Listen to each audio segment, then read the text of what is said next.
Hello guys, welcome back to the channel. Here's our reactions to our Premier League predictions for the 2022-23 season, the longest season in history, thanks to the FIFA World Cup. If you're new around here, please subscribe to Garage Football for more vlogs, watch-alongs, other football content like this. Let us know how you got on with your predictions in the comments below. It'd be great to read those. So Ryan, Lou, thanks for joining, lads. As I say, this season felt like an eternity, but it's finally over. So how you guys feeling? Yeah, I do agree with you. Certainly a long season with the old World Cup and everything. So, Yeah. and obviously being an Arsenal fan, you can imagine how I'm feeling. I was happy. If you go by my predictions last year, very happy, but also a little bit disappointed. So, looking Oh, forward to talking about this mate, season. best season ever. So, and it's the same with you, Lou. I take it as well. Yeah.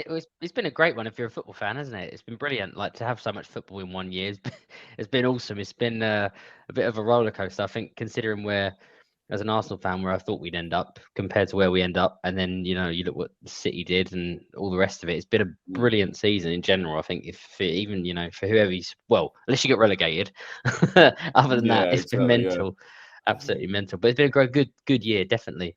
No, And I bet you're over the moon as well. Yeah, as a West Ham fan, delighted not necessarily with our league form, which we'll touch on, obviously. But yeah, Conference League winners, European champions. You can't complain about that. But what you can complain about is the three sides that got relegated this season, which we'll start off with. So Southampton finished bottom. And Lou, well, what a great start to the predictions for you. You predicted they'd finish bottom, so obviously a poor season for Southampton, eh?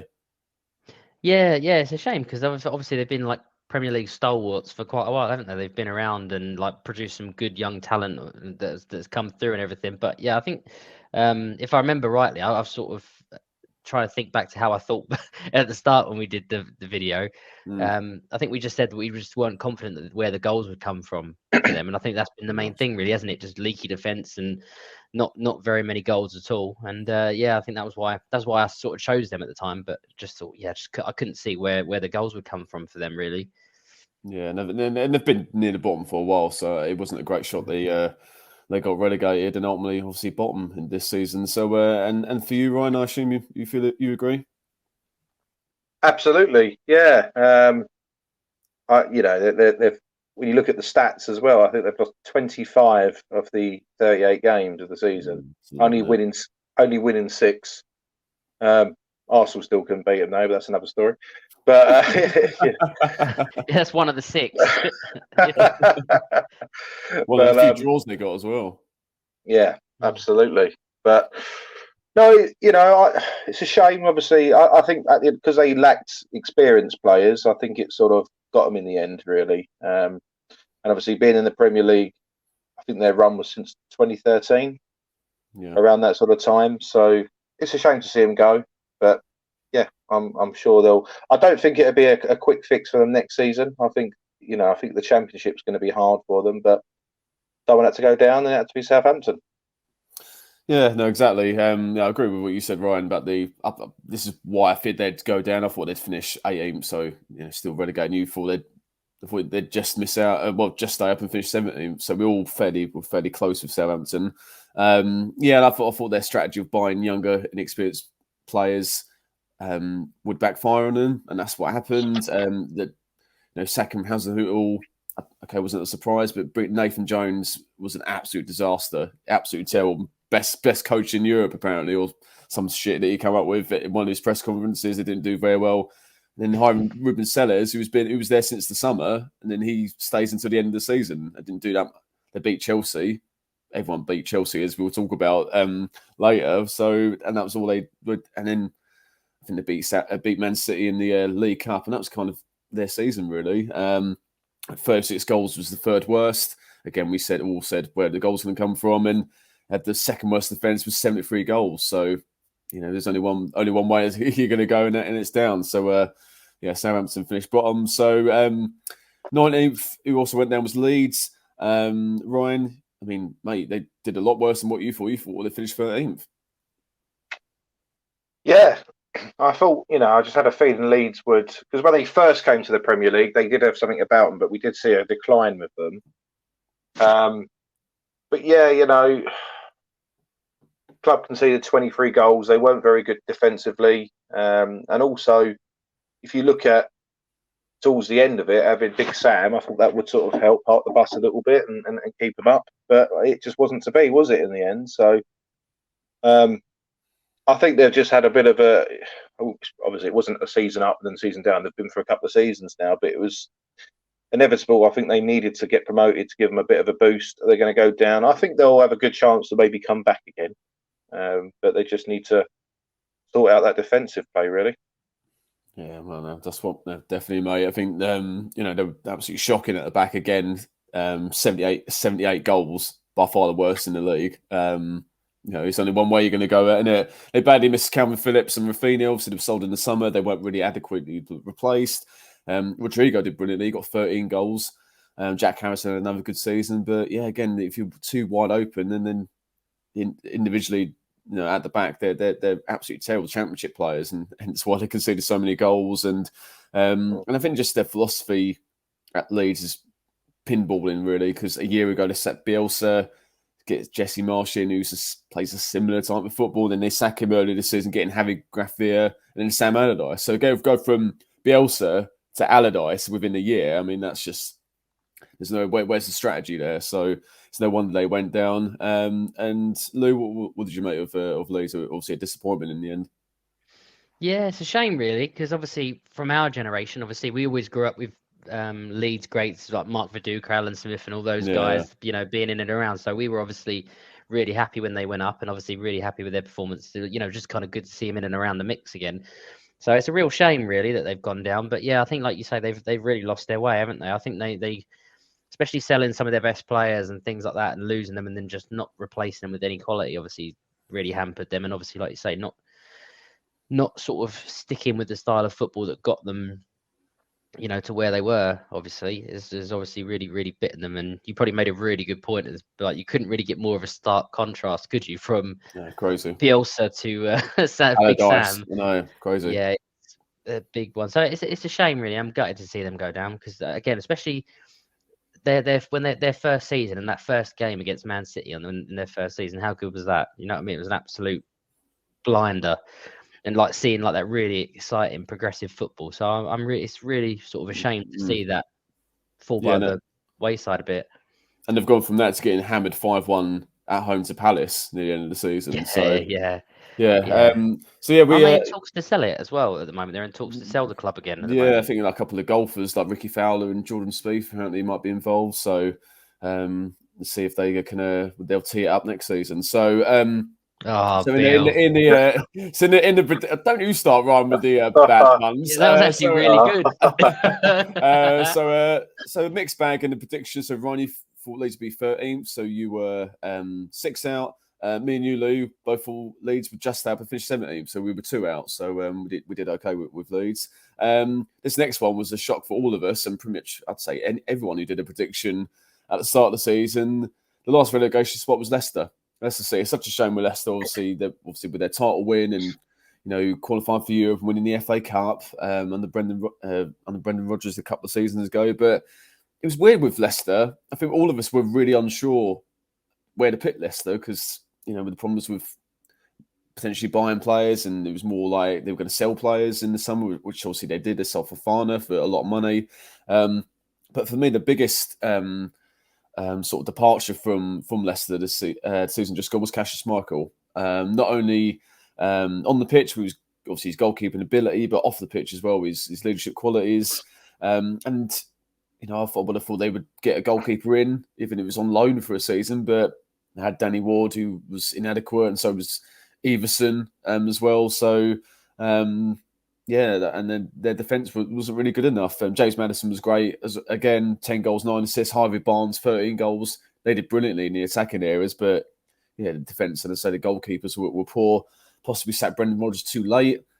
It's weird, before the World Cup, they started to pick some form up. Then the tournament to come, and then from there, it just couldn't get that momentum really. Injuries to Johnny Evans didn't help. I think obviously he's a good defender. He didn't play a lot of games. And then for me, I'm just looking for their results. The 8 defeats and 1 draw in 9 games in February and April. February to April. That in the end that cost them, and Dean Smith coming at the end. A strange appointment, really.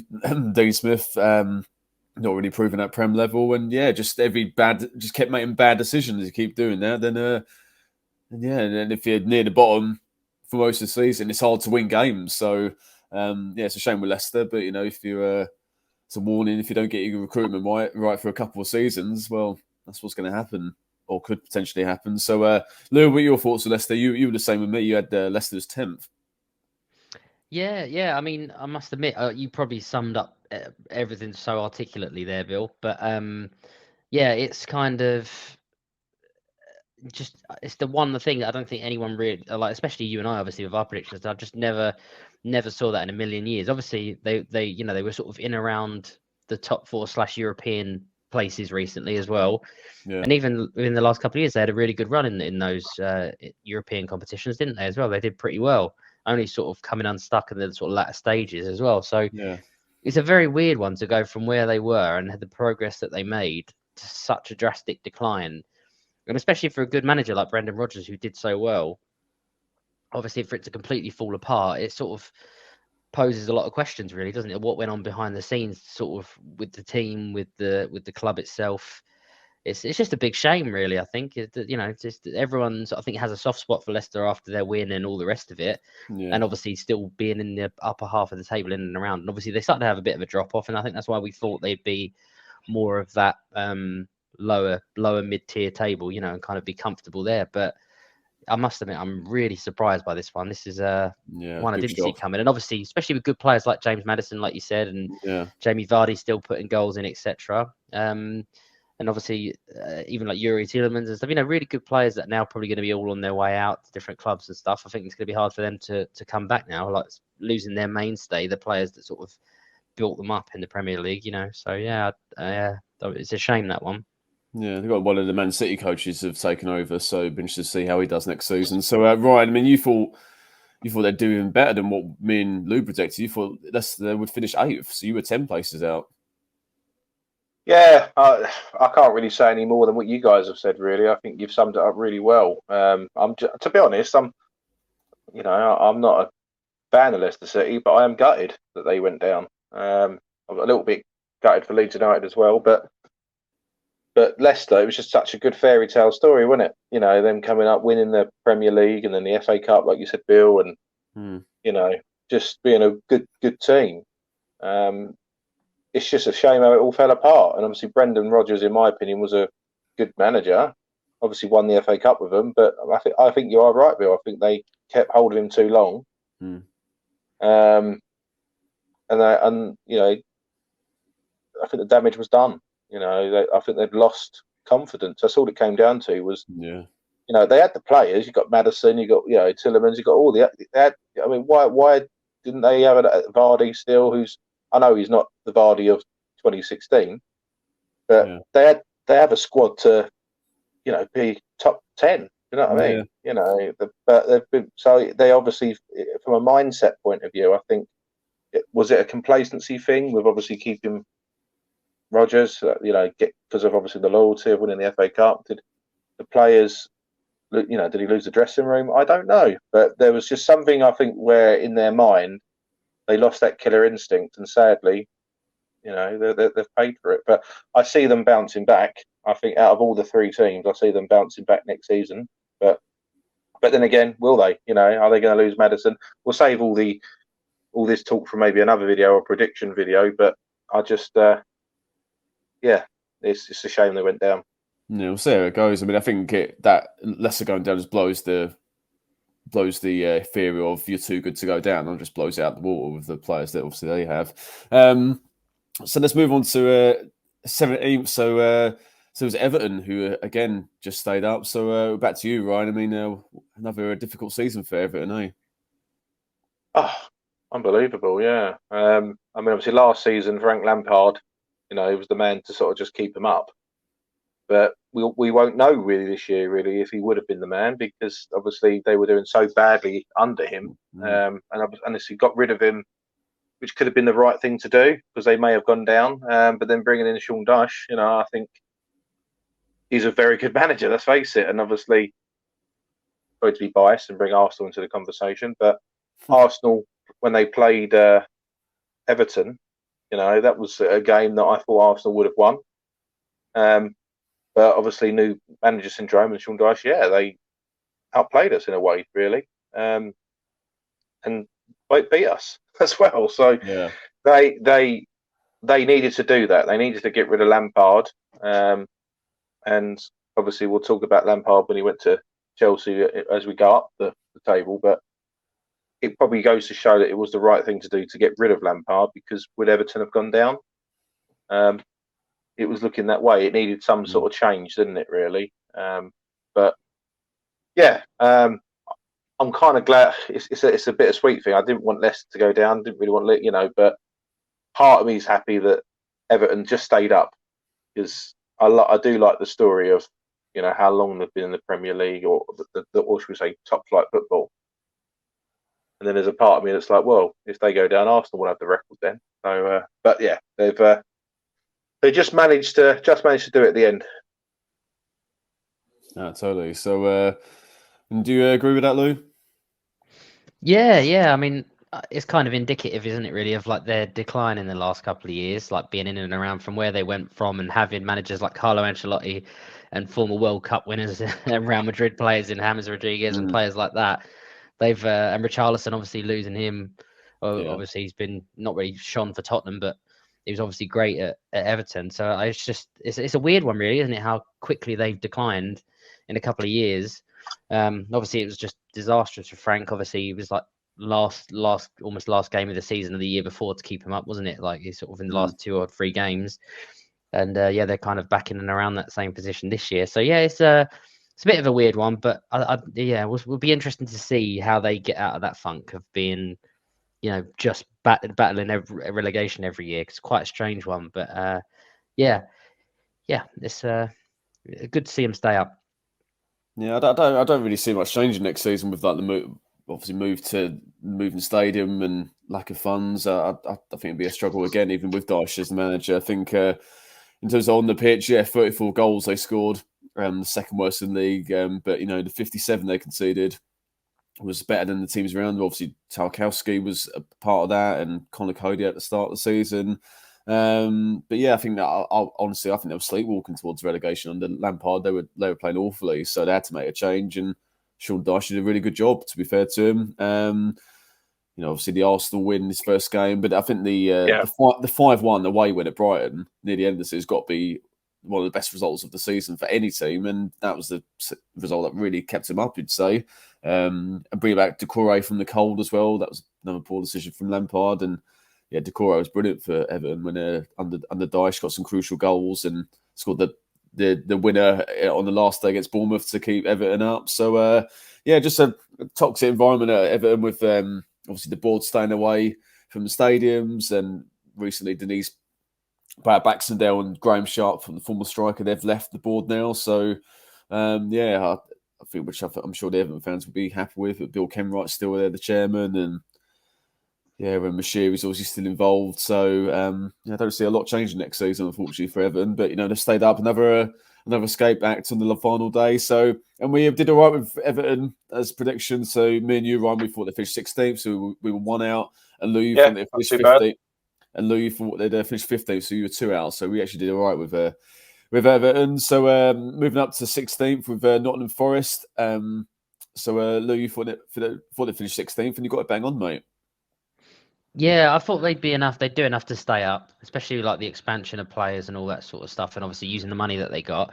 But I wasn't really that confident that they'd do any better. I figured they'd probably just do enough to kind of stay up and around, and obviously that's what happened. It was a bit of a weird season, wasn't it? Because it wasn't too great around the start, sort of thing, and then they've obviously pulled out some results, and it was a bit weird with the kind of like the Chelsea syndrome, right? With all the players that they've brought in, and maybe a bit sort of overzealous in the transfer market when they've come up. Sorry to interrupt, but in the summer and even in January, overall they signed 30 players. 30. Yeah, I think some of them were loans, but still, that's a heck of a lot for a team like Nottingham Forest, isn't it? Yeah, that puts Chelsea to shame, didn't it? Yeah, God, bloody! I didn't realise it was that many. I knew it was a lot, but I never realised it was that many. Yeah, well, that sort of explains it, doesn't it? You just got.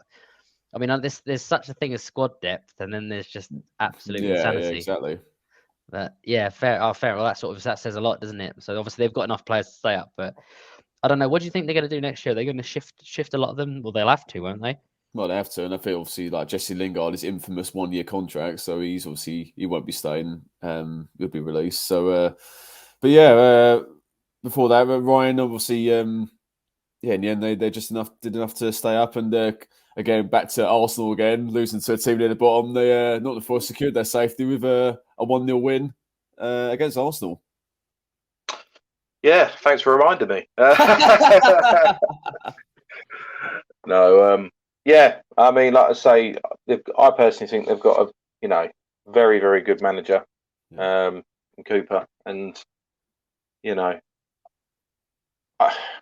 what you said there as well, Bill. Yeah, good point. Obviously, the 30 new additions to the squad. I actually thought that'd be a bit of a big hindrance, because obviously, will they gel? And you could argue 16th, that they were up fighting relegation. It was an issue to see if they were going to gel, but at the same time, they had some players out of those 30 that just helped them stay up, and do better than your Evertons and etc. So, yeah, like I say, end of season, it was against Arsenal. It was like a cup final for them, really, wasn't it? Yeah. No, totally. Yeah, no. Well, not for us. I'm quite happy they stayed up in the end comfortably, because they were my surprise team for this season. So I'm quite happy that they stayed up. But when they signed more players after our predictions video, I thought, oh god, have I made a howler here? Have I done a Ryan predicted Wolves to get relegated the other season? Do you know what I mean? Have I made an absolute howler here? But no, in the end, they stayed up, and despite their awful away record, the worst in the league, only 8 points, shocking, but they had a really good home record with 30 points, the 10th best in the league, and obviously that saved them. And a couple of their signings, of 2 of the 30, did really well. Awoniyi got 10 goals, including the win against Arsenal. Morgan Gibbs-White, 5 goals, 8 assists. Brendan Johnson, 8 goals, 3 assists. They all did really well. And Keylor Navas, the goalkeeper, signed on loan in January to replace another lone goalkeeper in Dean Henderson. He did really well. He was inspired January loan signings. So they did enough to stay up in the end. So and predictions wise, yeah, we did okay. Lou, you got it bang on, 16th. Ryan, you were 2 out. You thought they'd get relegated.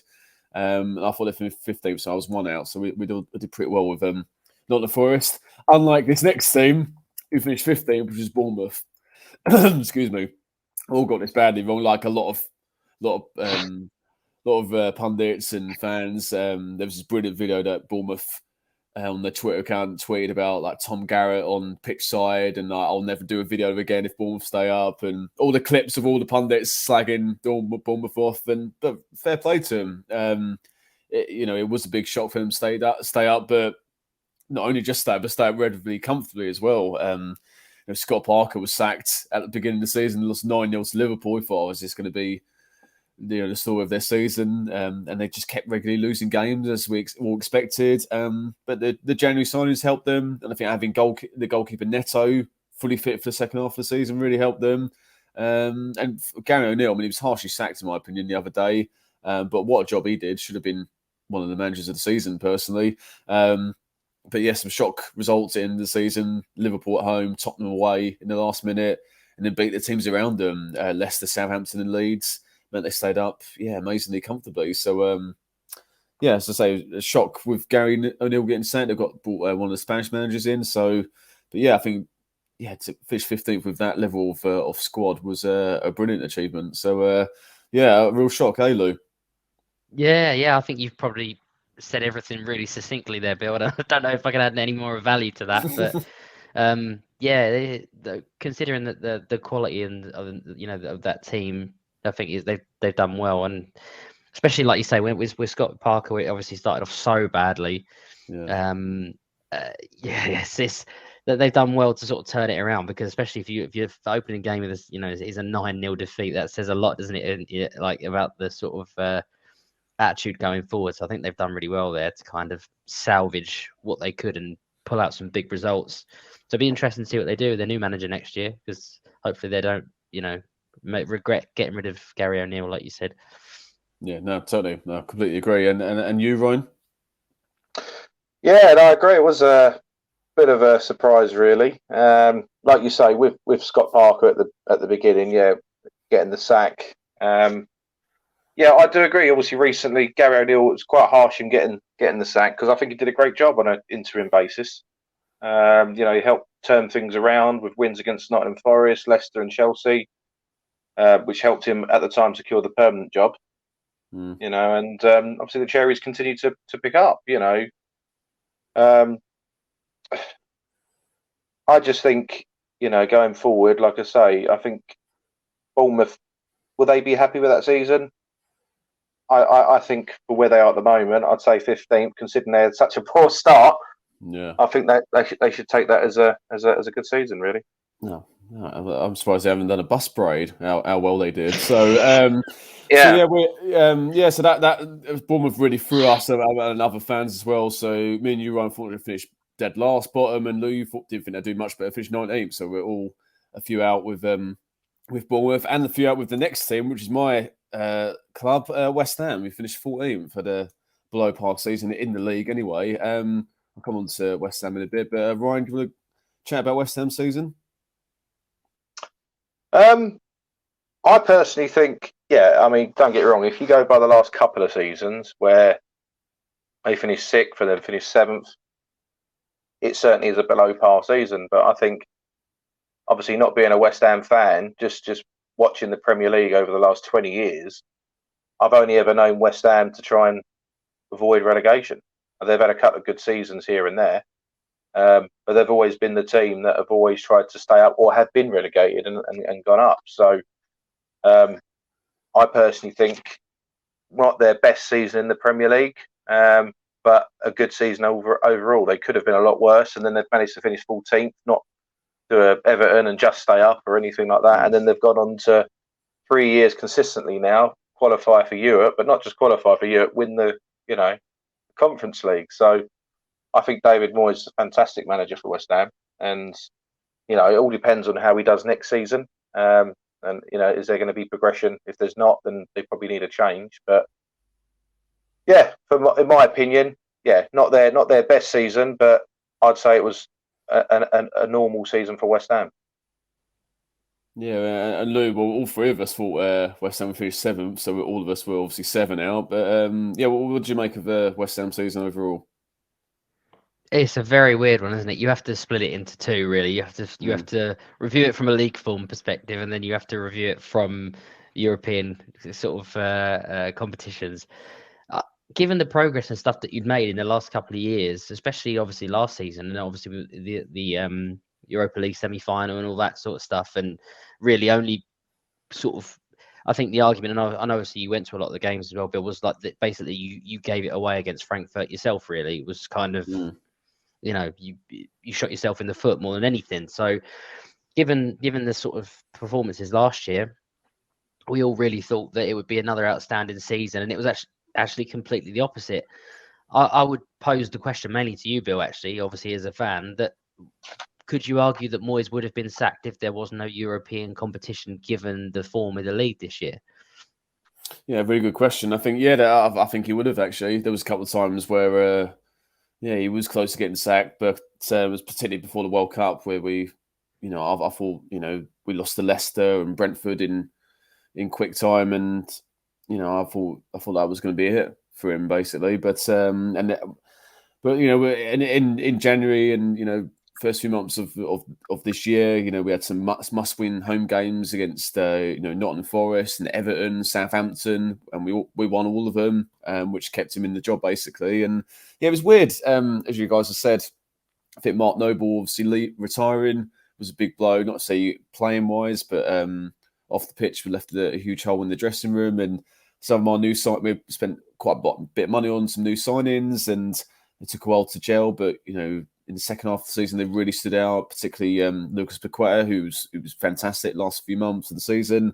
And I think with David Moyes, at the start of the season, he tried to change things too quickly with the style of play, tried to turn us into more of a possession-based team. And, we'd have the ball, but wouldn't create many chances or score many goals. And, it's not a surprise in the second half of the season, he reverted to type and went for more of a counter-attacking style of play, and that's hence why we got the results. So it wasn't pretty at times, but we got the wins we needed to, and yeah, I think the result, the season was basically hinged on our European form. Basically, we were favourites for the competition before we got underway, and obviously, there's further we got in as you go on.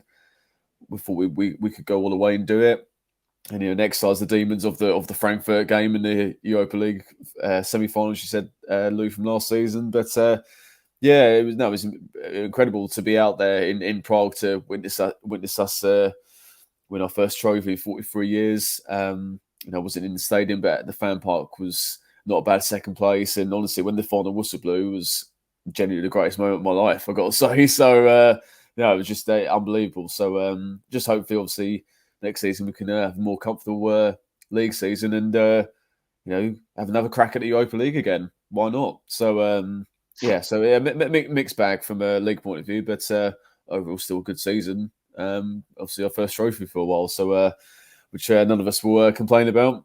Live longer in the memory. So let's move on to 13th now. It's Wolves. It was a strange season for Wolves. For Lou, they struggled at the start, and they stayed up pretty comfortably. Yeah, Ryan's favourite team. Other than Arsenal. It's a very odd one, really, isn't it? Obviously, clearly, it was comfortable end for them in the end, and they've always sort of been like the sort of in and around that sort of 8th, 9th, 10th, that sort of thing. So they're probably not where they wanted to be. They probably would have wanted to aim for some European competitions, whether it was the conference or the Europa. But yeah, obviously they've done well to stabilise and get a strong league finish in the end. They're quite a resilient team, aren't they? They sort of they battle through things. It'll be interesting now. Obviously, now they've lost a couple of players, like Ruben Neves has now obviously recently gone to one of the Saudi sides, hasn't he, for a lot of money. So he was players like him were obviously a big part of what they built, that sort of strong Portuguese contingent. So it'll be interesting to see where they go. But overall, yeah, I think they've done well. They've done solid. They might be a tad disappointed, probably. They might have wanted to, for stronger start of the season, they might have pipped it into maybe a European competition. But yeah, solid overall. No, definitely. And for you, Ryan? Yeah, I agree with Lou. They were certainly comfortable at the end, but a really poor run at the beginning, which obviously had to change managers, etc. at the time. But it's quite funny, really. It's ironic because a couple of seasons ago, my prediction was Wolves to be. This will shock your lads. Wolves to be relegated, and everyone was laughing. And it did shock us. Yeah, but but then this year I was like, oh my god, they actually could get relegated.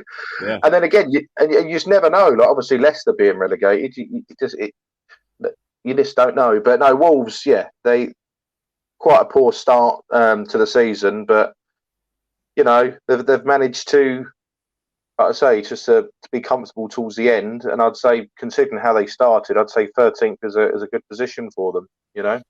Yeah, no, definitely would have taken it off that poor start. Obviously, Bruno Lage was in charge at the start of the season, had to go with it. But fair play to the owners to get in Julian Lopetegui to get a really good manager, and obviously he's proven his credentials, and they set up really comfortably in the end, despite only scoring 31 goals, which is crazy, by far the lowest in the league. But had a decent defence and didn't go on too many losing streaks really, which I think helped apart from maybe the start of the season. And they picked up the odd win, which meant they secured safety. I think one of probably their best signing of the season was Craig Dawson, actually, from West Ham. Got him relatively cheaply and helped them keep clean sheets. So, we did all right with Wolves. So you, Lou, and Ryan thought they finished 11th, so you were 2 out, and actually got Wolves bang on, finished 13th. Yeah, so, so pretty happy with that. So let's move on to we mentioned him earlier, is Chelsea. My goodness, where do you start with Chelsea on the pitch and off the pitch? Shocking season overall. To finish 12th is embarrassing, isn't it? With the players they've got, the amount of money they've spent, and I think all of us have enjoyed the memes of Chelsea with the sign again, like not as voice with the signings they've made. It's I think like just one bad decision after another. I mean, sacking Thomas Tuchel was again crazy out of nowhere. Didn't deserve it. And Graham Potter, okay, I think deserved a top job. Was never given the time. Was never really going to succeed there, which is a shame. he was given no time with a bloated squad. How many senior players have got 30, 35? Ridiculous. Strategy was all over the place. In the summer, they signed experienced players like Raheem Sterling and Pierre-Emerick Aubameyang. Thought, okay, that's the way they're going to go. And then they end up signing a load of youngsters and unproven at this level. Mudryk, those kind of players. You think, what's going on here? So, absolutely terrible. And then it culminates with getting Frank Lampard back in charge, and he was shocking in the last few games. And a terrible season, really. No real positives. I think the only positive is the season's over. That honestly, that was it, really. I've got to say. And despite although the money they've spent, they still didn't have a striker, and hence why they only scored 38 goals. So, absolute shock of a season. Go ahead, Lou. Yeah, absolutely disastrous. I don't really know how you articulate such a bad season in words. I think if I remember rightly, we could probably fact check this, but I'm pretty sure based on their form, if they hadn't had Thomas Tuchel as the manager at the start of the season, they were in the relegation places. Which is pretty much, yeah. Yeah, which is absolute insanity for a club like Chelsea. You think that they would have been, if they hadn't had that saving grace of the start of the season, they would have been in relegation positions. Yeah. It's mad. And I think obviously the decision with Tuchel was obviously absolutely disastrous, and we're kind of led to believe that something went on there.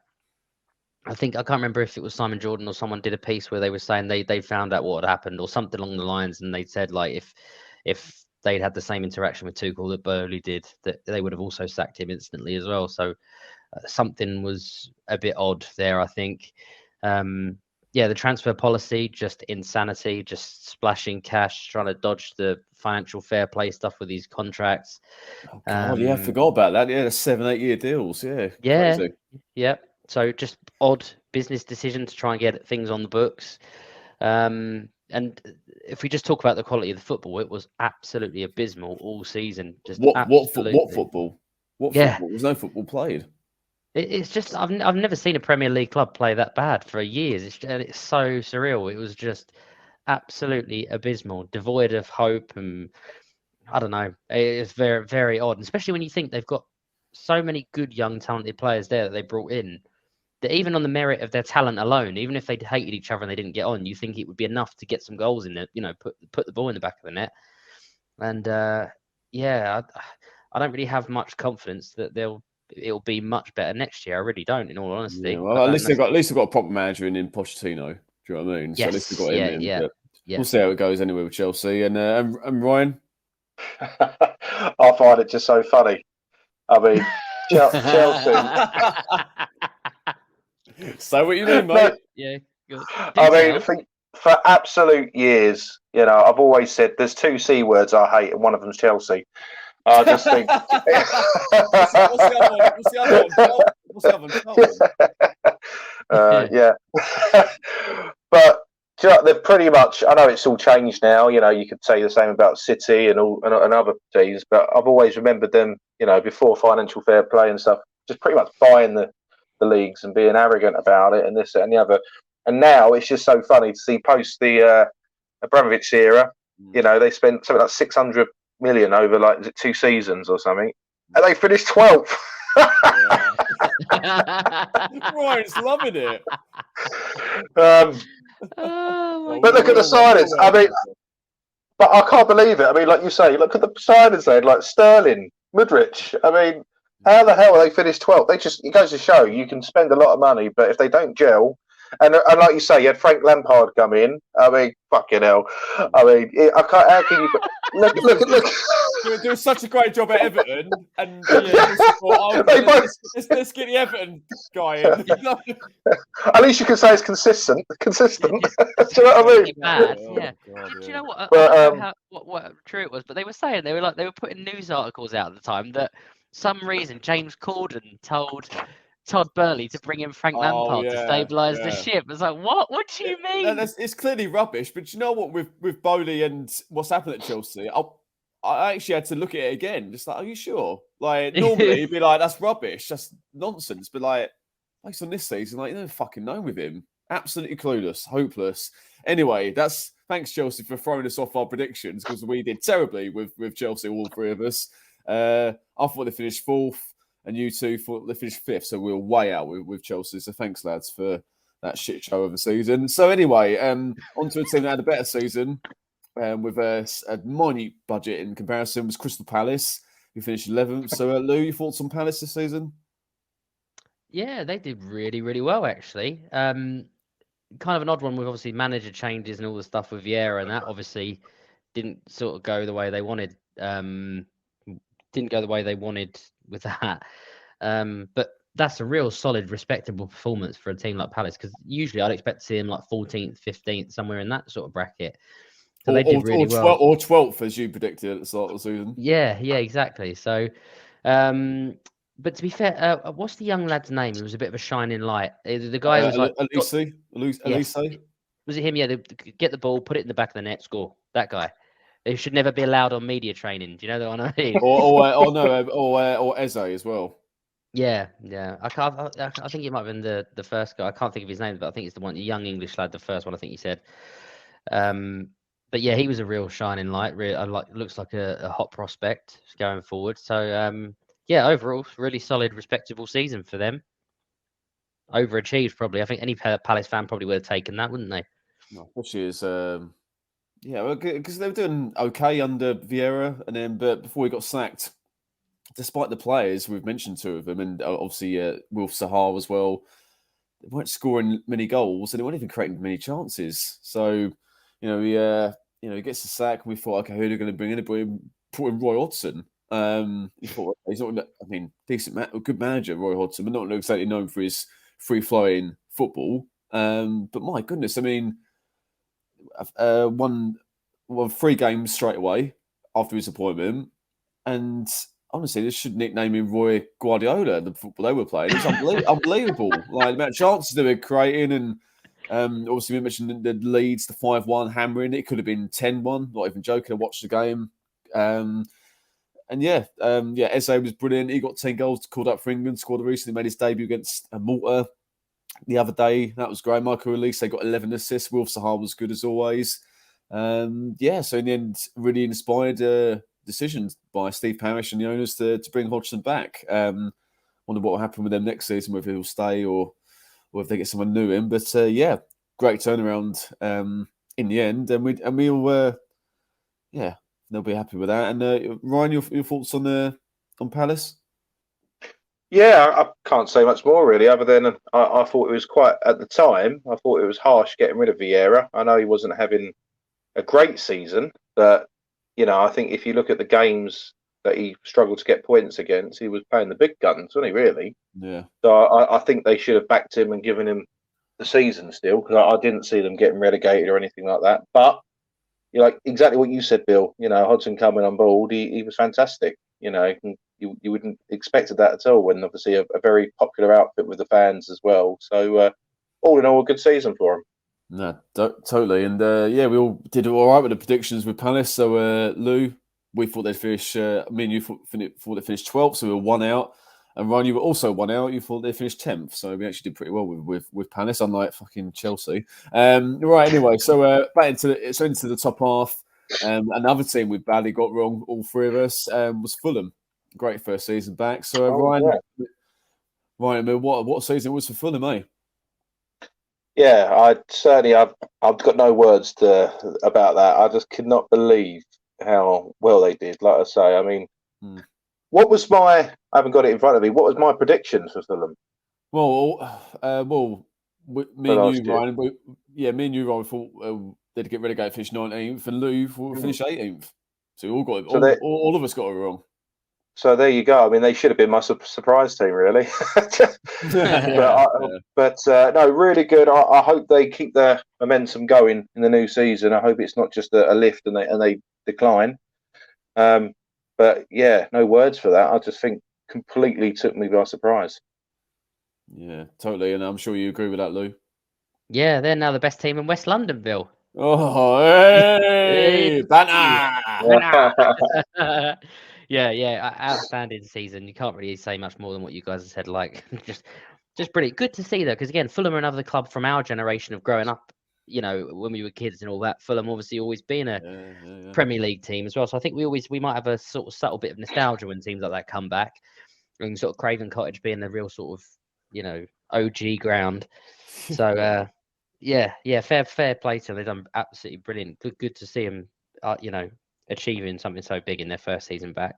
Yeah, they deserved it as well. Obviously Alexander Mitrovic, he carried on his championship form. He did brilliantly. He didn't even play all the games because of his suspension, obviously from at Old Trafford, and we got sent off, rightly so. But yeah, he got 14 goals in 24 games. Great effort. Willian, what signing he was? He rolled back the years. Didn't quite show his Arsenal. He showed him more of his Chelsea form than his Arsenal form. A former Arsenal goalie in Bernd Leno was a great signing in goal. João Paulinho in midfield was got to be one of the signs of the season. It's no wonder he's been linked with a lot of clubs. Scored a lot of goals as well, 55. Which is a heck of a lot for a promoted side. And yeah, their first game, they drew 2-2 with Liverpool at the Cottage, and they just carried on from there really. So never really looked back. So yeah, 10th was the least they deserved. And as I said earlier, we all struggled with Fulham, so we all got Fulham badly wrong. So moving up to ninth now. Brentford, obviously another fine season for Brentford. Only conceded 46 goals, which is a great return. Ben Mee on the free transfer was a great signing. Ivan Toney, obviously incredible season, 20 goals. Burmo was really good again, and Rayo in goal. Did the double over Man City, which is no mean feat, especially after City's treble, obviously winning season. But another great season for Thomas Frank and Brentford. So, Ryan, your thoughts on Brentford? Yeah, another great season. You think how well they did in 22 as well. I think they finished 13th, I think, last season, or around that position, which was still fantastic. How they, did so well. But this season, finishing 9th and doing the double against the treble winners, amazing. Yeah, really good season. No, totally. Yeah. And you, Lou, another great season for the West Londoners. Yeah, you guys absolutely bossed it there. I can't really add much more. It just shows how good Thomas Frank is, though, isn't he? He's building something brilliant at Brentford. Like, fair play to him. They're doing really, really well. Obviously, the Ivan Toney suspension obviously is going to last till September, is it, or something like that, or a bit longer? I can't remember exactly how long it's last. So that'll be maybe a bit of a miss from at the start of the season. But obviously they've publicly said they'll stand by him, etc., which is good. So he'll feel valued and stuff, and should probably come back firing on all cylinders. But yeah, brilliant season for them. Very consistent, and definitely deserve to be up there. No, totally. And again, we sort of underestimated Brentford this season. So I thought they finished 14th. Ryan, you had them as 15th, and Lou, you also had them as 14th. So we're a few out with Brentford. And you're going to laugh at this next one, Ryan. With you laughed at Chelsea, but now it's time to laugh at Tottenham, who finished 8th. So Lou, do you want to start the laughter with Tottenham's season? Oh, can we just sit there and bathe in the silence of our collective joy that they're suffering? I'll just put in a video of expressions. Oh yeah, don't. Yes. Oh yeah. Oh, honestly, you couldn't make it up. It was disastrous, wasn't it? It was absolutely terrible for them. Just so poor on every front. It's kind of. I've no idea how they've ended up 7th, because I thought it would be way lower than that. 8th they finished. Sorry. Yeah, I mean, I was. So they miss out on Europe entirely. Yeah, mad. I mean, it's great. We've got a bask in that. That's hilarious as well. And St Tottenham's Day is back, so there's always that. But that just didn't seem to go for Kane and Son this year, did it? And Richarlison, just God knows what's going on, with his transfer and his form and stuff, and managers not seeming to like him and stuff. So yeah, it's a very, very poor season for them. It's probably one of their first ones in quite a while. They've missed out on some European competition, isn't it? Yeah, I think it's like 10, 11 years or something. I think when Harry Redknapp was in charge, that's how long ago. I think it was him anyway. Yeah, it was a long time ago. Very, very poor season, because they conceded 63 goals, which is way too many for a side that are meant to be challenging for Champions League. And I have to disagree with you, Lou, about Harry Kane. He was unbelievable. He scored 30 goals. 30 Premier League goals for a team that finished 8. Yeah. Unbelievable. Ignore that then. Some weren't at his best. I think he only got 10. But yeah, Richarlison was a huge disappointment. Like 60 mil. I think he scored 1 goal. I think he scored more offside goals than actual goals, I think, this season. So he was definitely one of the flops of the season. And Yeah, they just haven't got a good defence. I mean, Hugo Lloris is a mediocre goalkeeper now. Romero's hot and cold as a defender. Eric Dyer's never convinced me as a defender. They haven't got good enough fullbacks or wing backs.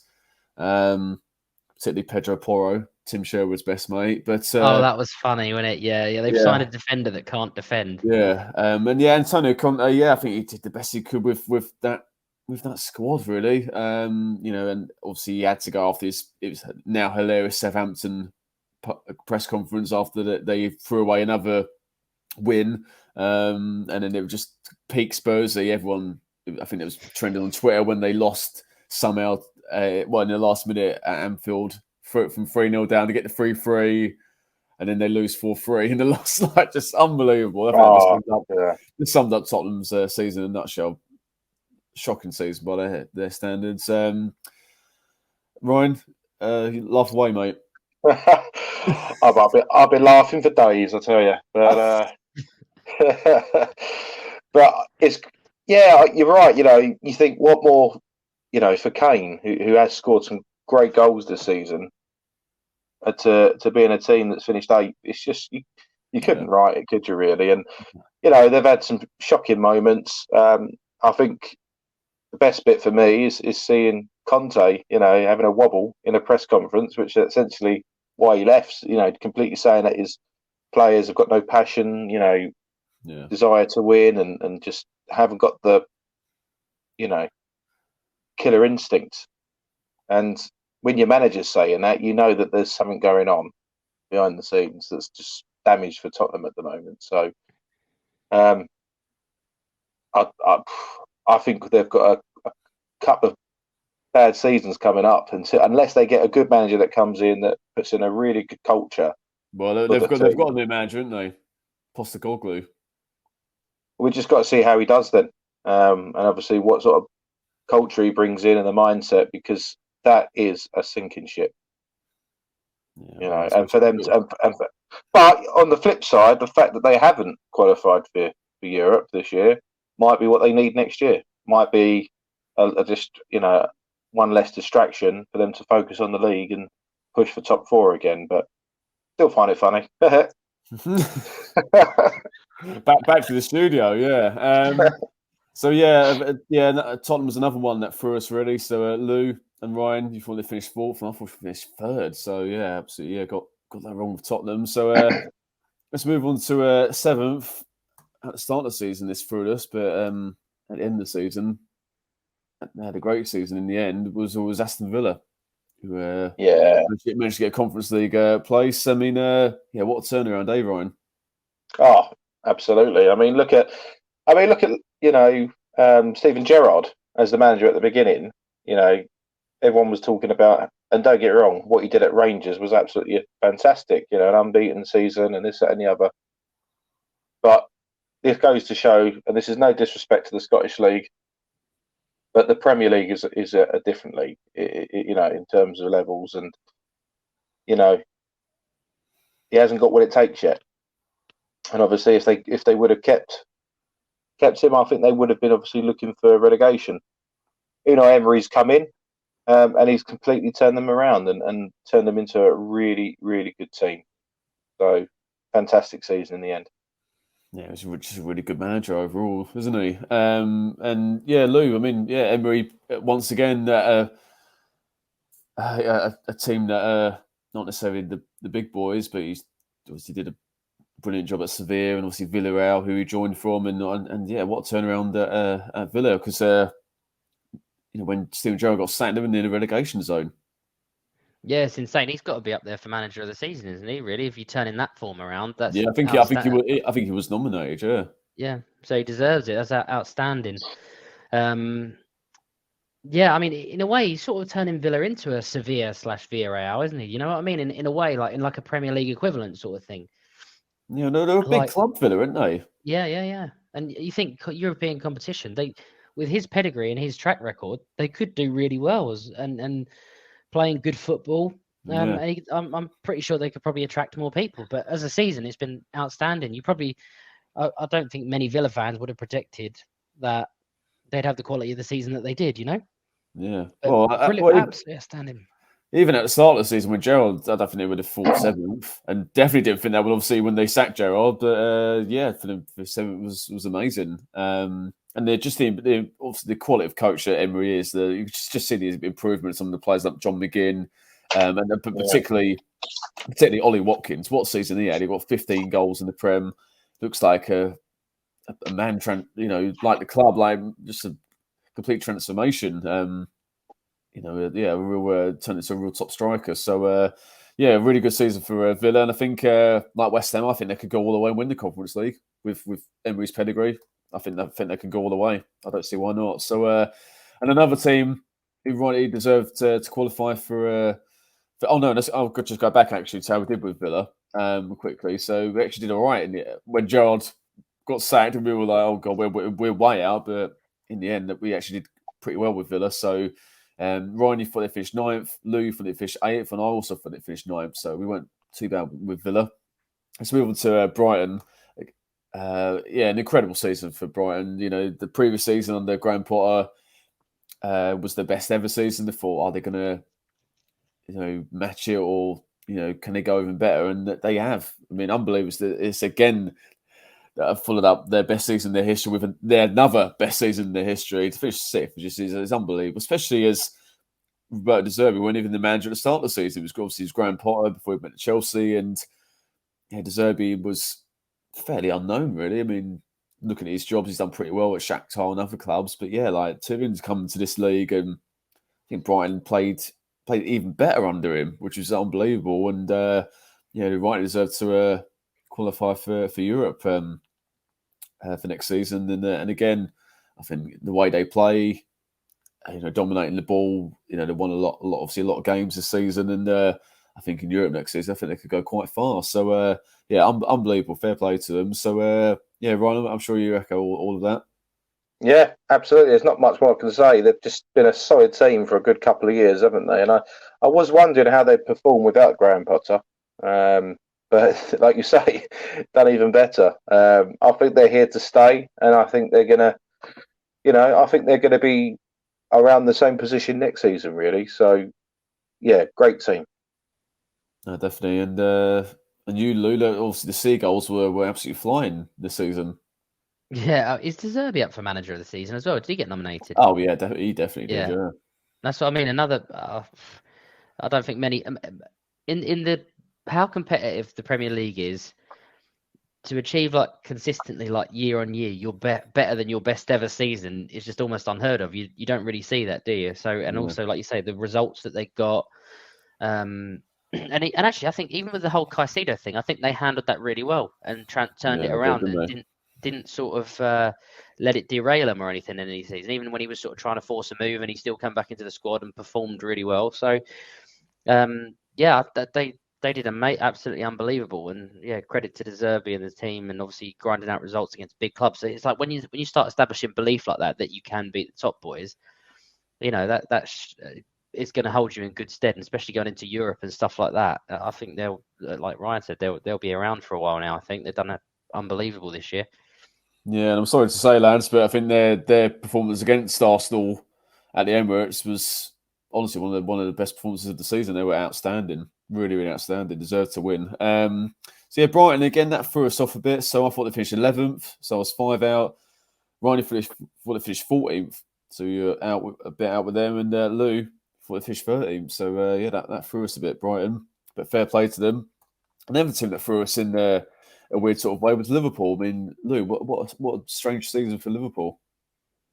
Yeah, it's really weird. They sort of found a bit of another gear towards the end of the season, didn't they? And sort of turned it around a bit. But I'm pretty sure I remember Jurgen Klopp saying, like, if I hadn't won the Champions League and stuff, I'd be sacked.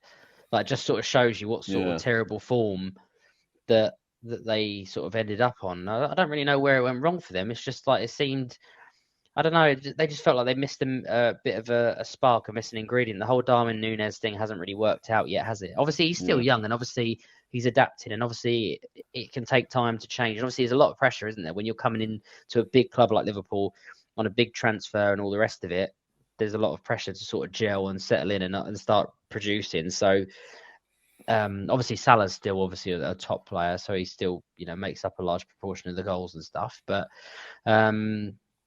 yeah, it's just a very, very weird season for them, and I don't know. I feel like the squad's starting to age, and they're starting to.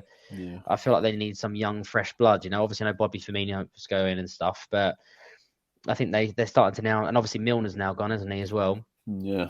But I think they need some fresh blood and something to sort of, because they've been consistently so good for so long. Obviously, it's going to come to an end at some point, but I think that they definitely need some fresh blood. And it was a shock really to see how rapidly they sort of declined at the start of the season, and then obviously sort of right in the ship a little bit towards the end.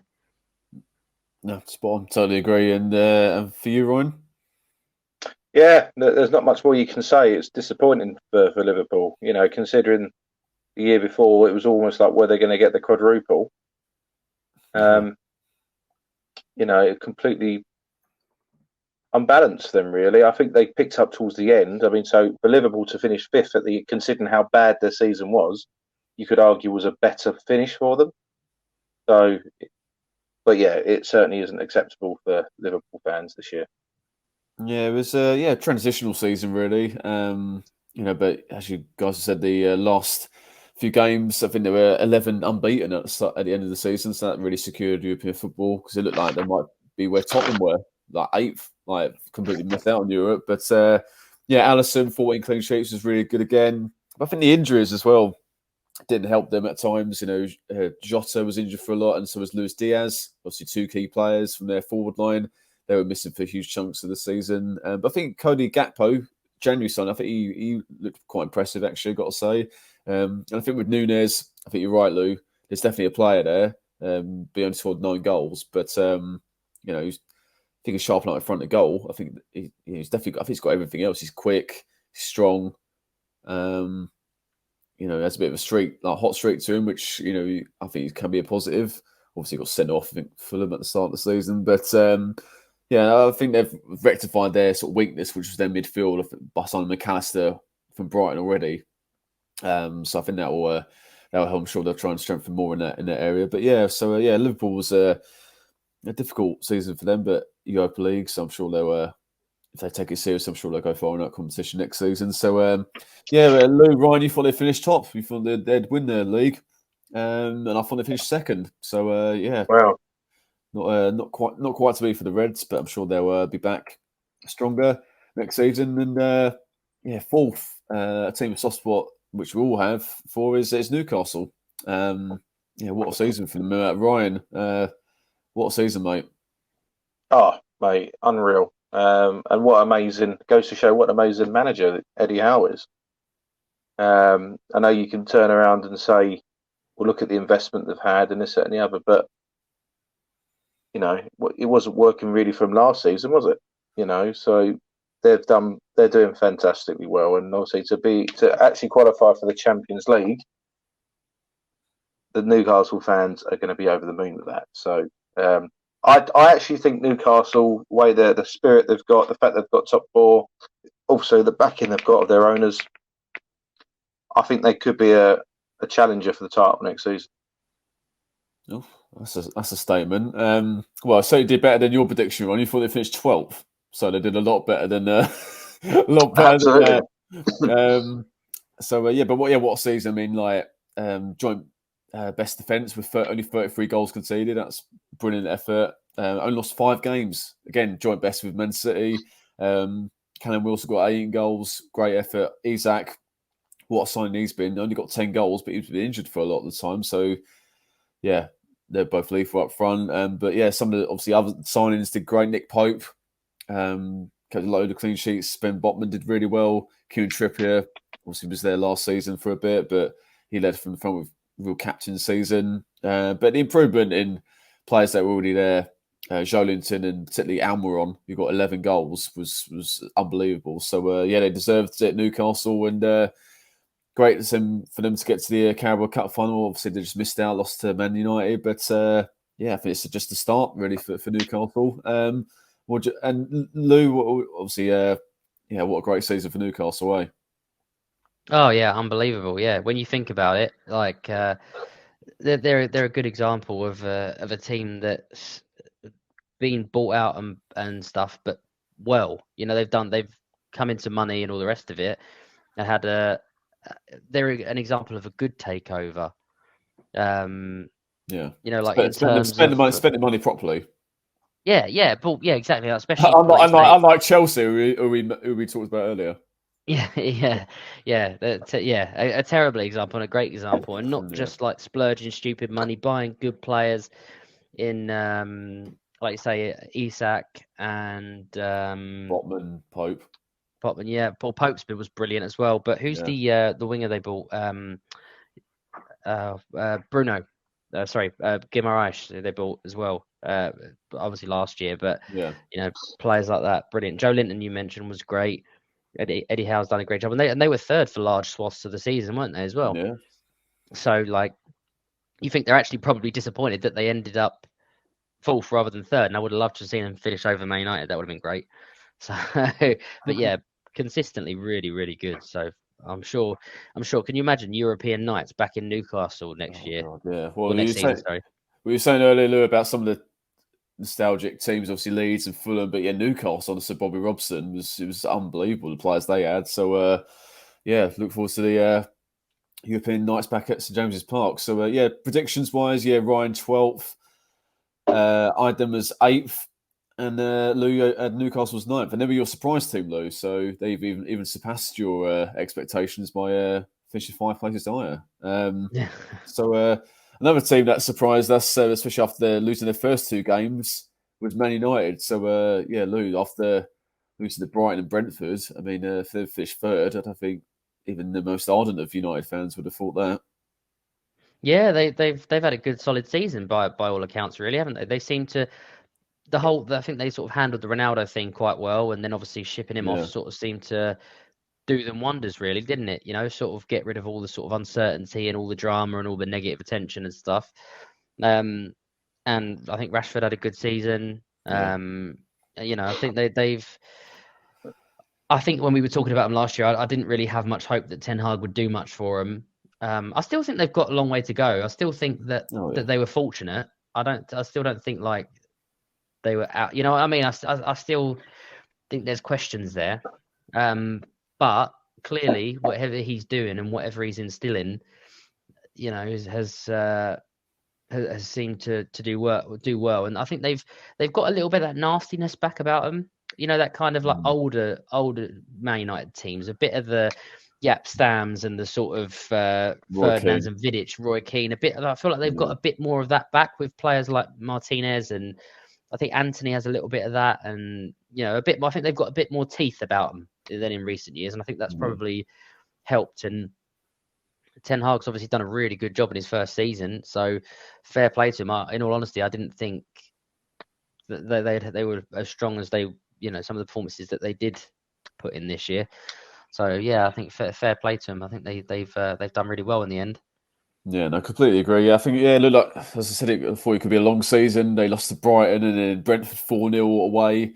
First 2 games, obviously their famous sort of heated debate on Sky with Jamie Redknapp and Gary Neville on the pitch at Brentford. You thought, oh my God, where are United going? But the next game, sort of just a catalyst for their season, really. They beat Liverpool, obviously their arch rivals at Old Trafford 2-1, played brilliantly on the Monday night football, and played fantastically, and set their season up really.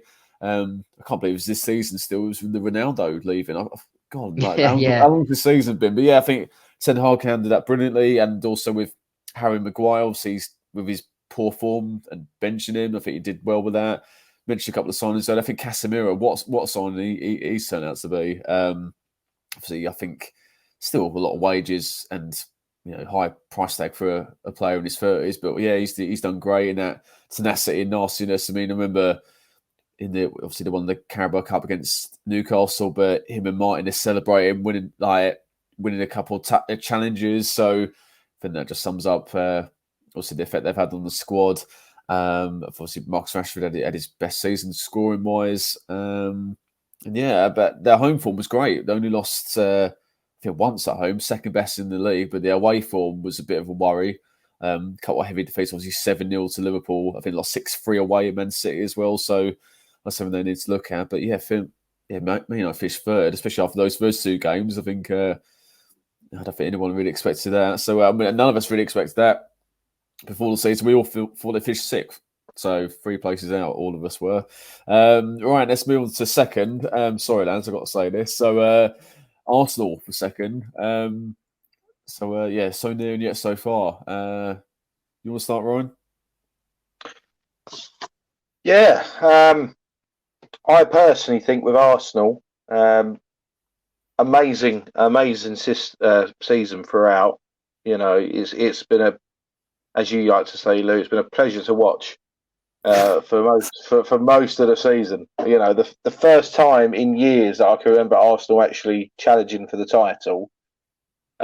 Which definitely is progress. You know, there are fans out there that are just saying, you know, we just bottled it and it was a terrible season. Well, no, it wasn't. I mean, you know, don't get wrong. Last year I predicted Arsenal to be third, so I thought Arsenal would do well. They've done better than that. I think Bill, I think you predicted, if I remember rightly, fifth. Yeah. Just around from what I can remember. So, you know, and Arsenal, let's face it, they've finished last couple of seasons. They did finish 8th at one stage, and this and the other. So it's been a fantastic season. But it goes to show that at the end, Man City are men, Arsenal are boys. You know, and if you look at it, like with Man United, for example, you could argue in a way that overall they had the better season. You know, still in top 4, winning, you know, the League Cup and runners up in the FA Cup. Arsenal won nothing.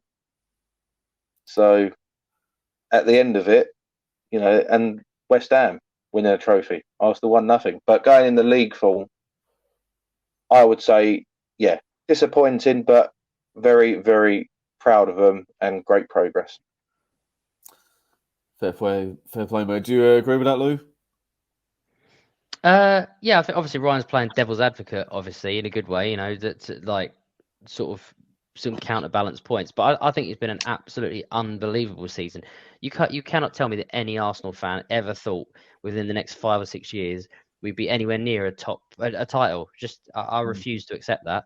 And I think we've been absolutely outstanding, and it's the first time in years you can be proud to be an Arsenal fan. The performances, the spirit, the desire to win, the attitude was absolutely unbelievable. I never thought I'd see that from our team in for a long time. I really didn't. I just thought we would be doomed to start being like a mid-table team. But the belief and everything that they've had, and the spirit, and I think we definitely did. We definitely did basically bottle the league. Like, we can't debate that. We did. We after the World Cup, our form was terrible.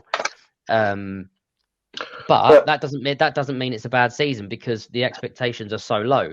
Like, we've overachieved massively, and the fact that we were even in contention to win the title all the way to the end against the best team in the world who just won a treble, there's absolutely no shame in that whatsoever. No. The thing is, we don't have the experience yet in that thing, and what you started to see towards the end of the season was tired legs and lack of squad depth, and that's where we need to improve. And you know, I think based on what we've done this year, and if the fact that we're in the Champions League again, which is amazing for the first time in such a long time, we can now actually, and the quality of football that we played this year, we can finally start to attract top tier talent again. And you know, I think that's going to make such a big difference. I've just got to say there, though, Lou, and I agree with you. I mean, firstly, I'm not playing devil's advocate. I think Arsenal, I'm saying it how it is. I think I am proud of them. I think, like exactly what you said, I think we certainly have progressed. It's a much better season than what we've had before. But at the end of the day, end of the season, as an Arsenal fan, and saying how it is, we've won nothing. Yeah, we had the title. We were number one for like 93% of the season, whatever it was, and we bottled it at the end. And Man United have won a trophy. We haven't. West Ham have won a trophy. We haven't. Come on, an FA Cup does not compare to nearly winning the league. Yeah, but we didn't win the league, did we? Yeah, but it doesn't matter. The FA Cup. That's what I mean. But we didn't win the league. Yeah, but do you really value like the FA Cup or like a Europa? Yeah. over finishing second. Over finishing second, hell yeah. I would much No rather win a way. trophy. I would much rather win the It FA means Cup. nothing. It means It, nothing.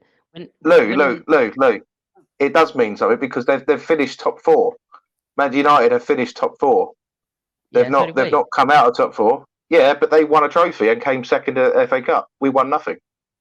Yeah, but So who's the better team? we are still miles better. We finished better in the league. The Nah. league's what matters.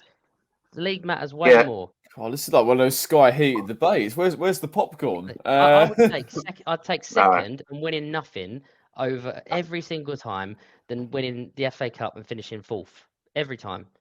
That's stupid. How is it? How is it?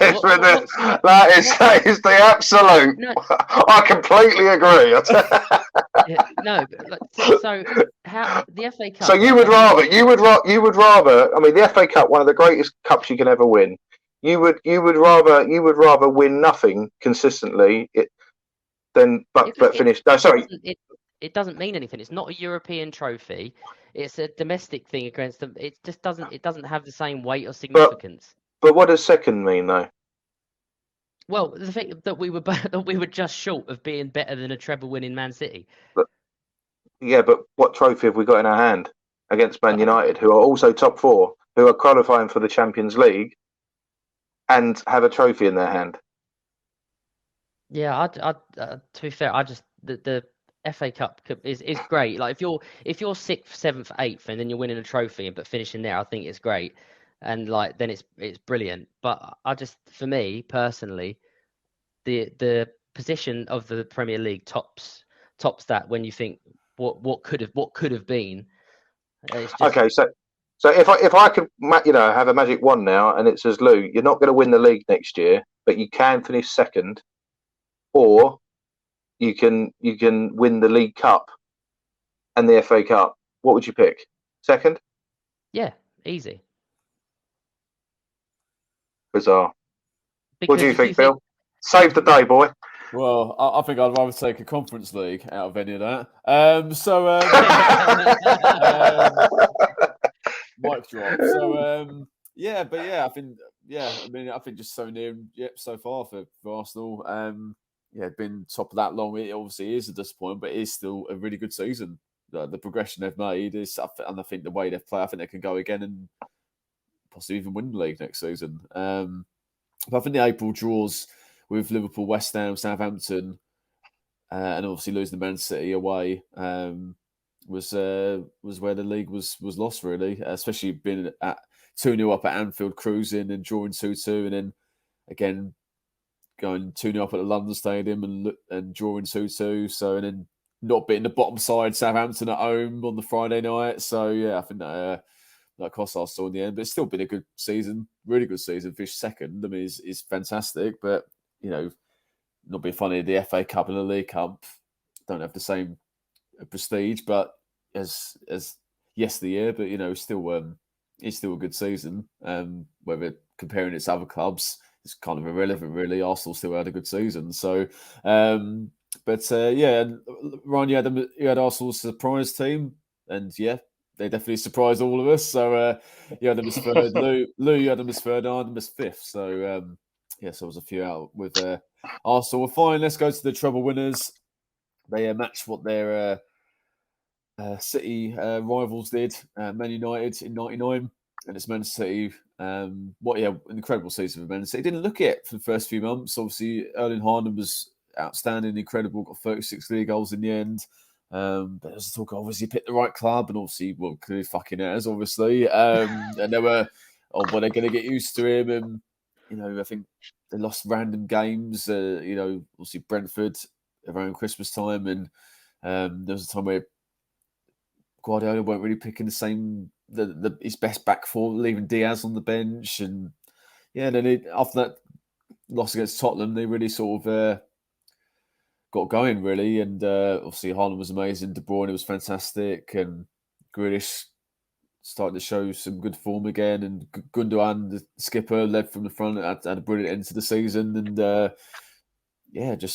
deserved to obviously win the league and the FA Cup, and obviously in the Champions League as well. So I'm unbelievable, really. I think Akanji was a good signing as well. He's pretty underrated. And John Stones is, my God, he's like, gone from a defender who wasn't even playing for City regularly a couple of seasons ago. He's like their first choice defender, and he's playing in midfield for after games now. Or do you know what I mean? So unbelievable, what a turnaround for him. And and City, Gary Neville was proved right. City peaked at the right time, and Arsenal fell away. Stunned to silence. Right, so let's. I got City bang on, and you guys have finished second. So all pretty close on that one. Right, okay. It's the what we've been waiting for is the final scores from our from our predictions game. So all of us scored a lot more than what we did last season, but everyone did. YouTubers and other content creators. So in third place. Says that come down with me. In third place was you, Ryan. You got 90 points. Fair enough. There's a bit of a gap. Try not to sound too happy, Ryan. Then there's a bit of a gap. Did I win an FA Cup though? No, you didn't. If you got 90 points in the Premiership with the league, but in the Predictions League, it's not what you want. Then there's a bit of a gap then to me and you, Lou. And there's 2 points in it, right? Okay. So in second place was me with 74 points, and you win again with 72 points. Woo! Well done. Well, I mean, certainly that's our points at the end. But with our surprise teams, I had Forest, so they got what I predicted. Lou, you had Newcastle, and Ryan, you had Arsenal. So we take 5 points off. So Ryan, you got 85 in the end. I got 69, and Lou, you got 67. So wow, bloody hell. Nice. That's good going. So let's compare our scores with some other YouTubers. So Spencer Owen, he got 84. Fogdad got 82. James Lawrence Orcup got 80. Joe Tomlinson from Football Daily and Football Social, he got 76, and Fogden got 74. So we actually did pretty well. Well, me and you, Lou, anyway, we did pretty well against the other content football creators. So better luck next year, Ryan? Oh God, it'll be next year. It'll be your year next year, Ryan. Yeah, like Arsenal, you'll lead, but then just fall away at the last. At the bloody end, yeah. Ridic Palace will win the league. Absolutely, yeah. Everton, mate, I tell you. Yeah, Everton will be a surprise. Yeah. Nice. So cool. Well, thanks, lads. Thanks for joining. You're welcome. We'll do this again for our new predictions for the new season coming up soon. See if I can do a Man City. See if I can do a treble. Get a 3P like Chicago Bulls, Michael Jordan. Get a Netflix documentary. Get that done. All right, nice one. Thanks, lads. All right, Cheers, thanks everyone for watching. Subscribe to Gage Football if you're new, and let us know your predictions, how good they were, how bad they were, in the comments below. Great to read those. So we'll see you soon. Take care.